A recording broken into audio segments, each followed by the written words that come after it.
መንፈሳዊያን ስለሆነን መንፈሳዊ እይታ ያስፈልገናል። በቅዱሳን ህብረት ስንኖር እግዚአብሔር መንግስት ውስጥ ስንወጣ ስንገባ መንፈሳዊ እይታ ያስፈልገናል። በህይወት መንገዳችን እንደዚህ ነው የሚሆነው። የሚያስፈራን፣ ያስጨነቀን፣ ያወከን ምንድነው እያልን በቃ ጥያቄ በውስጣችን ያስቀመጥንበት መልስ ያላገኘንበት አለ። የህይወት ብርሃን ይምጣልን።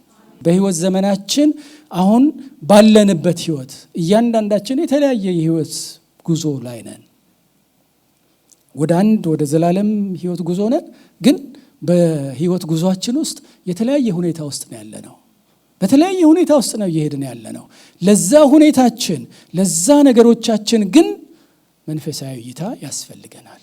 ለዚህ ደግሞ ልንጸልይ ያስፈልጋል። ብርሃን ይምጣ ልንል ያስፈልጋል። መንፈሳዊ እይታ ባለበት በዛ ምን አለ? ፍቅር አለ። የወንድማማች መዋደድ አለ። ፍቅር አለ። ትህትና አለ።